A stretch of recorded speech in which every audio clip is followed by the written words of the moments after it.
Blessed Earth Strong. What's going on, people? It is me again, Vasori J, coming back with another video. And today we're talking about different types of spell work. Just different types of spell work. This here is just more for my baby blossoms in the magical kingdom of the craft. This is for you guys, so you will know what you're working with, what different types of spells you can perform. That is it. That is all. All right, it's going to be an easy peasy video just to get you updated on what you can do. All right, let's go ahead and dive in. Okay, don't want to make this one too long because I want to upload another video. So if you see me, just to let you know, if you see me looking down, I'm reading from some notes just to get you all together in the word of different types of spells. Okay, y'all, let me turn my ceiling fan on because it's hot. Yes, it's hot. All right, this light, y'all, this ring light thing be blinding the shit out of me, and it makes me so hot because I am of that age. I don't look it, but I am. So bear with me. Y'all already know I got my lip gloss on deck just in case my lips start a little ashy. I can't handle it. And my water on deck. All right. So different types of spell workings. The first one is elemental. Elemental magic deals with all 5 of the elements. I just uploaded a video. It's uploaded now about all the elements to perform elemental magic. It's just the basics, but it gives you all the details of the earth, air, fire, water, as well as spirit. So you can perform elemental magic. And in this type of magic, again, the elements of earth, air, fire, and water or spirit are given their own directional focus to create added power and give extra energy to your spells. You will no doubt find that you prefer one direction, but you should be able to use all of them. That gives me the leeway to talk about my own personal magic. If you guys know me, you know that I'm self-taught and I'm experienced by life, and I'm gonna tell you what is great for me, but it might not be great for you. But this here is great for me. I am a fire worker. I work with a lot of fires, candles, fire magic of all kinds. I have a cauldron, fire magic, as well as earth. I love herbs. I love to create oils. I love herbal spiritual baths. I love milk baths. I love that type of thing. Tea baths. I love that workings with herbs. So that is for me. Okay. Now, you're going to notice, if you are new to the craft or a baby blossom in magic, you're going to notice that you may attune to air. Air is more like the incense and the smells, that type of thing. You may attune to water. Water is more for a cleansing, a purification. You can work with water magic. That is all what elemental magic is, working with all the elements, okay? Or you can go with color. I said I love color magic. I correspond colors with everything. Look, y'all. For real though, I even have a color wheel, colors and candles. Say red. Let's just say red. Love, passion, courage, and your first chakra. Okay? So I actually have a list that's attached to my workstation where my computer is to help me when I'm doing any type of color magic. Now, color magic is perhaps the simplest form of magic in that which involves color. This method of working is also used in combination with other forms of magic. What that all simply means is you got a candle. You're looking for love. The easiest thing I could think of. You got a candle. You're looking for love. Of course, what are you're gonna go to red, okay? You got a candle. You're looking for self-love. You're gonna lean towards pink. You got a candle. You're looking for creativity. You're going to lean towards orange. That you got a candle. You want to be more higher in your power, royal power, queendom nation type shit. You're going to go to purple. All right. So color can enhance or change your moods and your emotions, and therefore be used to represent your own chosen goal. At its simplest, it can be used alone. For example, when you are dressing your altar. Altar magic. I have a prosperity altar. I'm looking over here now. Gold is everywhere, which is the symbolization of prosperity, wealth. Okay? That is self-explanatory. Next, you're going to do possibly herbal spell work. I love herbal spell magic. I just told you guys that. Herbal magic is often used alongside, again, other forms of magic. I use herbs for spiritual baths. I use herbs in my oils 100% of the time. I have a herbal apothecary. I have shown that numerous times of all the herbs that I have in my home as well as in my online Botanica. Now you can use herbs as talismans and amulets. You can use herbs in mojo bags. You can use herbs in all types of bags as well. Pouch, carry them with you for protection.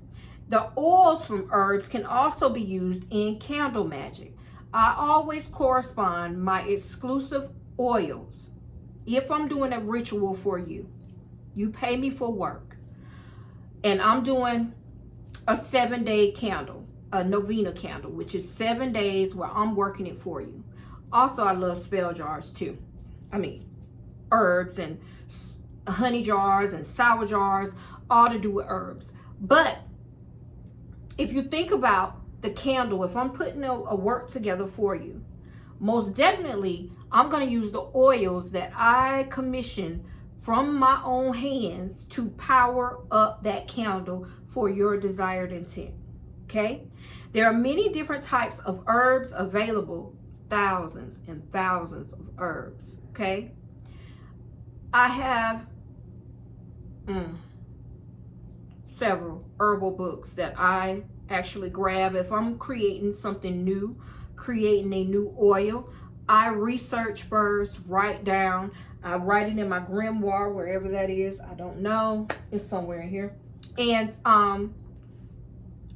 I commission the oil, what this is used for, what that is used for, what intent I'm putting in it, what the power is. That is what it is. And it's specific use for herbs. They can also be used with other things. Herbs are very powerful. They can use, take what I'm trying to say. Take catnip. Catnip is most of the time used for a pulling herb. If you look at my oils, I usually, most of the time, have added catnip, because catnip is a herb that brings it to you. Okay? Makes sense? So if you're working with herbs, just make sure you do your research. Know what's poisonous, what's non-poisonous. Know what you can place on your skin or on your body. Know what you just need to use for candles and not specifically on you. Okay? On your person. Next type of work. My favorite again, candle magic. And in candle magic, we discovered the ability to control light, control the flame, set your intentions in the flame. Now, using candles to symbolize ourselves and our beliefs means we have the access to a power beyond ourselves. Candle magic also forms an effective backup for most other forms of magical working. Okay? So right now I'm already at color, herb, and candle magic. Okay? Next you have knot magic. K-N-O-T, a knot. Now knot magic, I have never done this, but I'm going to tell you what it is. Knot magic works partly with the principle of binding, when you want to bind something, any type of binding spell, and also with that of a weaving, which was traditionally a female intuitive occupation, weaving, okay? It utilizes ribbon, you can use yarn, or anything that can be knotted or braided to signify your aspirations. It is a type of magic that is used with many of the other forms, and the techniques included are color, and also the energies behind the knot are used with knot magic. All right, next we're going to talk about representational magic. Involves using an object that represents something to someone for whom you are working the spell for, okay? It helps in concentrating the energy and visualizing the desire and the end result. Representational objects should never be used for negative purposes. Well, I beg to differ with that, because I'm not Wiccan, right? I don't believe in that turn the other cheek type thing. That's me. That's my walk. I feel as though if you came from me in a negative space or have a negative energy behind it, I'm going to come back harder. Okay. Just want to let somebody know that. All right. We're going to talk about symbolic magic. And in this type of magic, you're going to use a symbolism of that person, a picture, a shirt, a pair of panties. You can use tarot. It's more like divination as well. You can use runes. Rather than objects are used to represent ideas, people or goals. The symbols can be personal, or you can also tarot, runes, letters, numerology. That is all under symbolic. You may also use symbolic magic in your magical workings and will soon develop your own preferred symbols. Me, I have so many tarot, oracle, runes that I sell on my site. I have some in my personal collection as well. I most of the time don't do divination work. And I feel as though why I don't do that, I attune to people. If you talk to me, I'm naturally knowing. That's power. I don't need cards really to tell me what I already know. I feel emotions. I feel the path. I can see the path before it happens. So if I grab some cards, it's because I'm just wanting to see for myself. I typically don't use cards.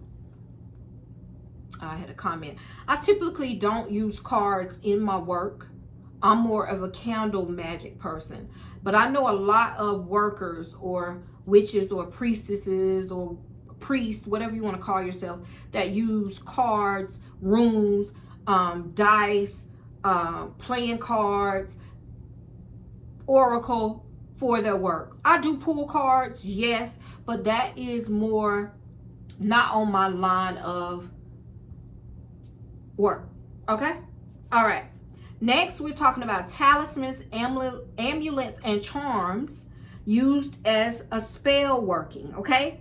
Now, if you use these, I sell these as well on my site. These devices use all of the other forms of magic in their formation, but principally representational and symbolic magic is a part of the talismans, the amulets, as well as the charms.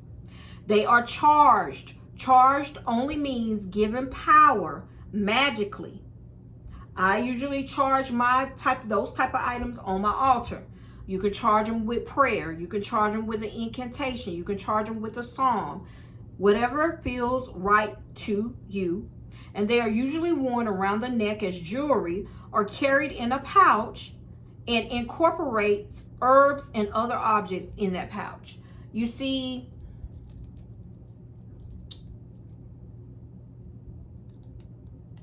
protection. Okay? That's the Egyptian sign. Hotep. Protection. Okay? Carried, worn.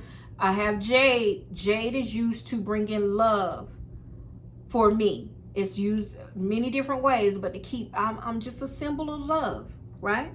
You could talk to me. I'm just that type of person in a peaceful, calm, clean manner. Okay? All right. So I gave you 1, 2,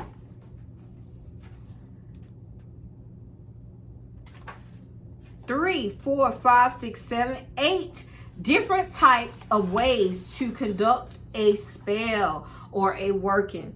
Easy peasy. Choose what resonates with you and do the work, guys. Many blessings of abundance to each and every one of you. If you want, please like, subscribe, share my channel. It would be greatly appreciated. I see all of y'all. I'm getting up there, y'all. I stepped out of my comfort zone. I have always done the work. I have always healed others. And I took a couple of years to do that outside of social media and YouTube and other platforms.